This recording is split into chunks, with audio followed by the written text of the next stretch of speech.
Друзья, остаемся на нашем постсоветском пространстве.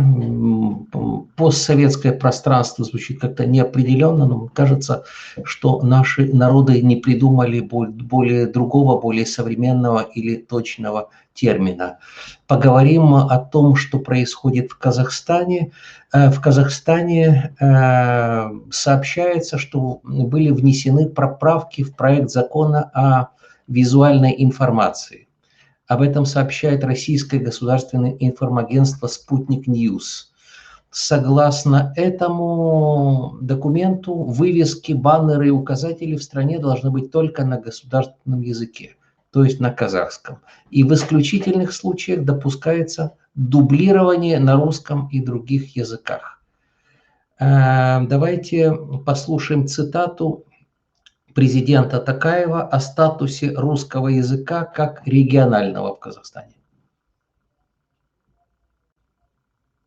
В нашей стране есть только один государственный язык – это казахский язык. Русский язык обладает статусом официального языка. Его использованию, согласно нашему законодательству, препятствовать нельзя.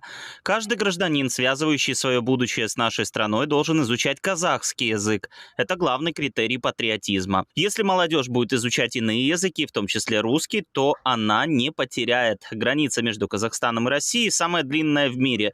Русский язык – один из языков ООН, поэтому мы должны мудро подходить к этому вопросу.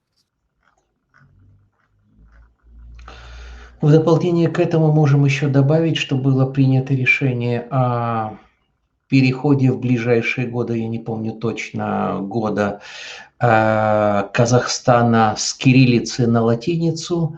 И так или иначе происходит процесс отдаления Казахстана от русской культуры, несмотря на хорошие государственные отношения между двумя странами. Чтобы обсудить эту тему, у нас в гостях Жангильдей Сулейманов, адвокат из Казахстана. Здравствуйте, Жангильдей, спасибо большое, что вы с нами. Добрый день, Олег. Спасибо. Вам спасибо. И еще Таир Насханов, тоже адвокат из Казахстана, который нам поможет разобраться, отделить мифы от реальности. Нам очень важно, очень интересно происходить тоже, узнать то, что происходит в вашей стране. Опять же, пресса больше, постсоветская пресса больше говорит о России, Украине, Беларуси иногда. Поэтому особенно важно иметь вашу информацию от вас из первых рук. Я думаю, что многие из нас всегда будут чувствовать вашу страну как часть нашего общего культурного пространства, какими бы кириллицами, латиницами или еще какими-нибудь буквами не пользовались бы на вывесках и объявлениях. Первый вопрос к вам обоим. Вот как вы думаете, какова цель изменения языковой политики в Казахстане сейчас? Жангильдей, пожалуйста.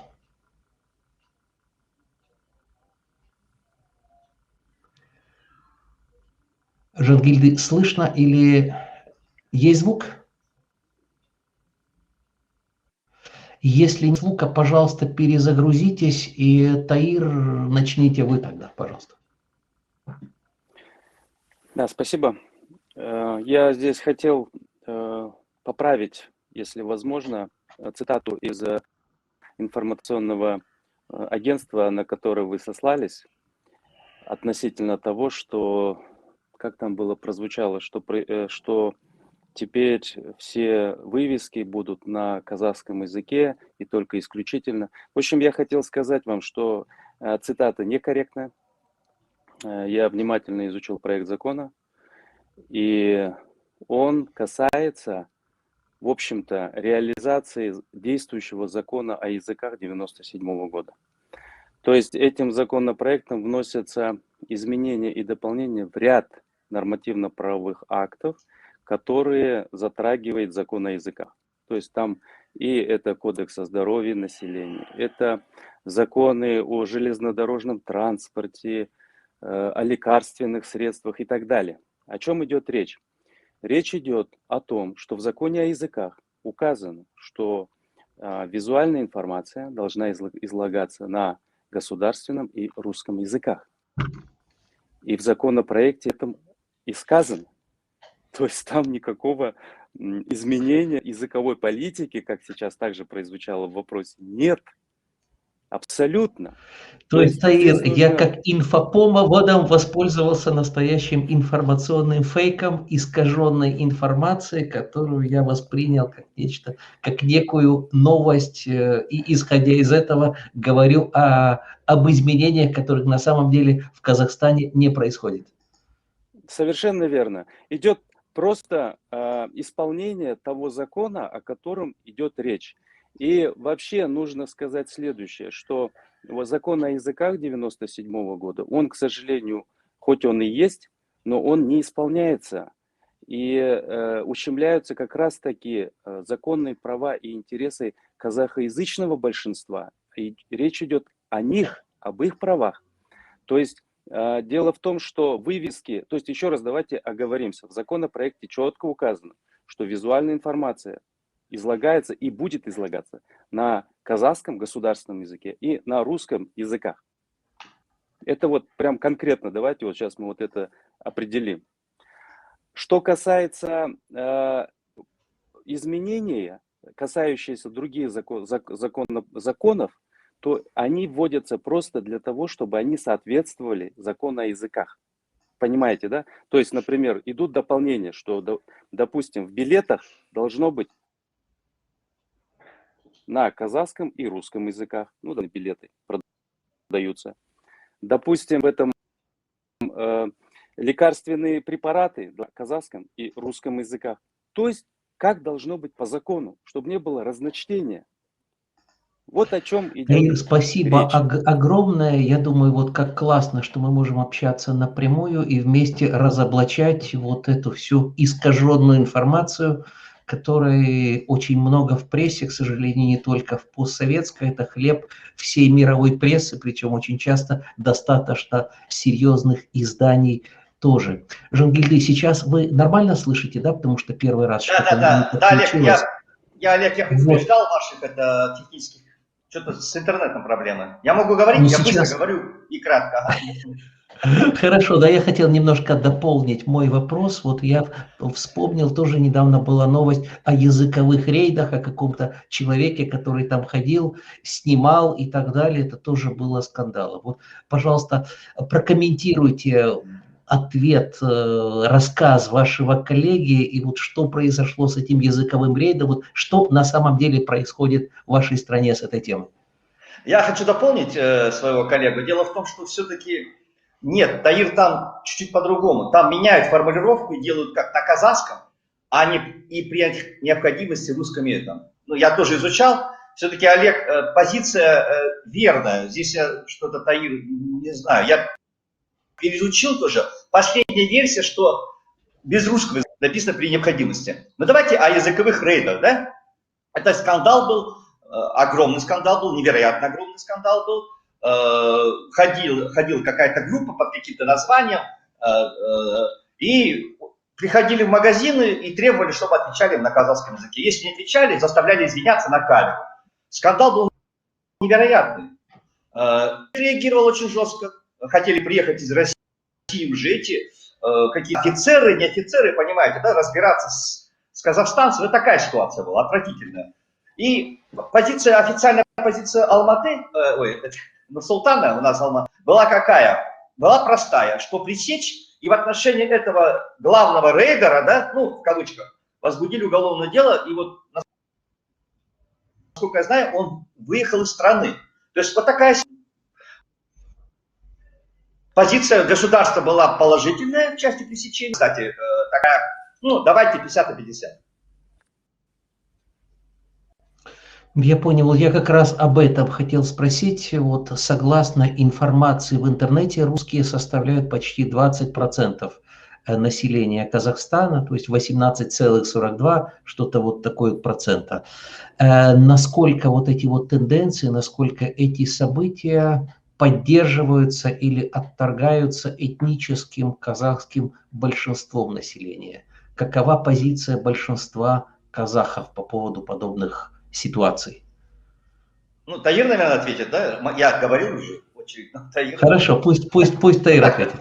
Как-то так соблюдать. Давайте чередоваться, да, я думаю, что можно дополнять друг друга. Окей, хорошо. Да, спасибо. И относительно языковых рейдов, которые тыль Майдана, да, совершенно не поддерживаю то, что было, однозначно. Вместе с тем нужно понимать, что вот то, о чем мы сказали, закон о языках 1997 года, он не исполняется, в том числе и не исполняется уполномоченными государственными органами. Поэтому я еще раз повторюсь, не оправдываю, но то, что люди, то есть вот лицо этого движения стал требовать своего права получать услуги на государственном языке, оно, в общем-то, явилось определенной реакцией на бездействие государственных органов, которые должны все-таки требовать исполнения этого закона. Что касается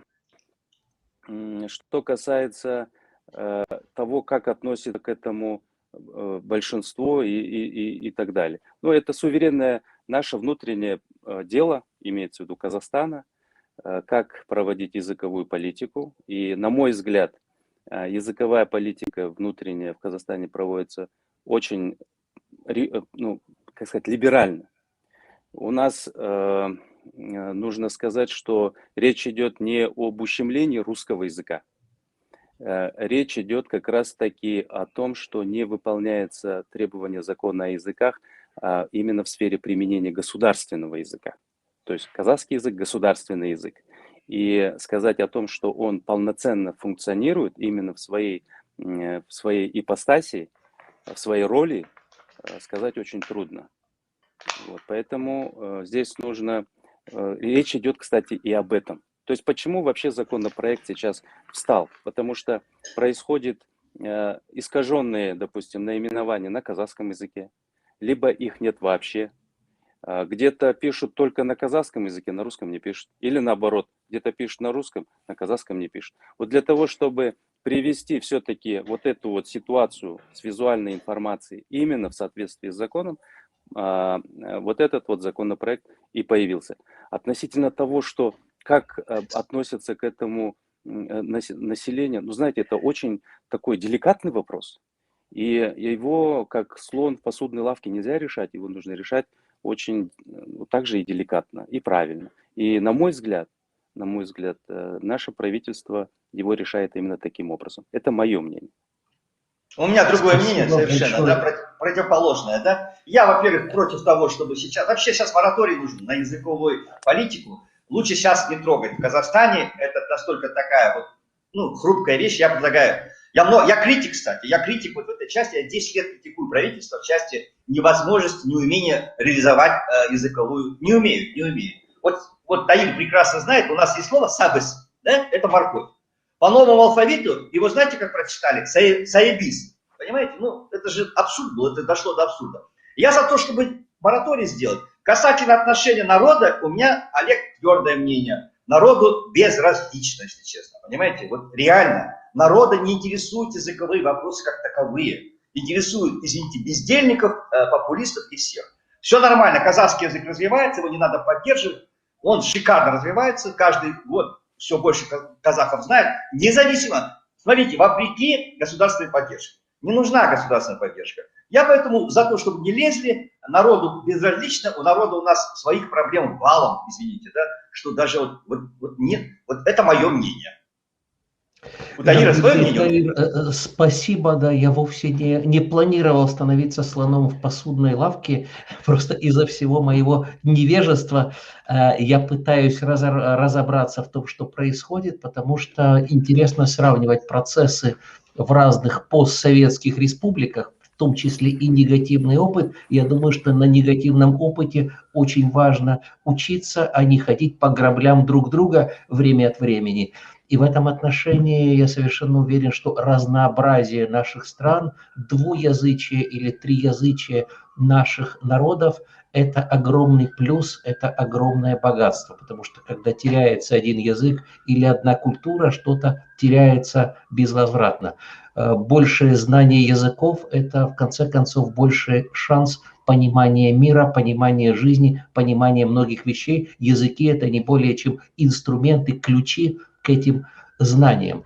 Поэтому мой заключительный вопрос, у нас буквально пару минут осталось. На какие сейчас иностранные государства и культуры больше ориентирована сегодняшняя казахская молодежь? Я понимаю, что вы не можете исчерпывающий ответ дать, да, но какое у вас впечатление? Вот новые поколения казахской молодежи, там, неважно, казахи, русские, на какие культурные модели они сейчас опираются? Таир, пожалуйста. Хороший вопрос на самом деле. Почему? Потому что я как-то незаметно приблизился к 50 годам и на самом деле уже не молодежь, к сожалению, объективно. Но здесь я думаю, что молодежь является, ничем не отличается от молодежи других стран, и она ориентируется все-таки на глобальные тренды.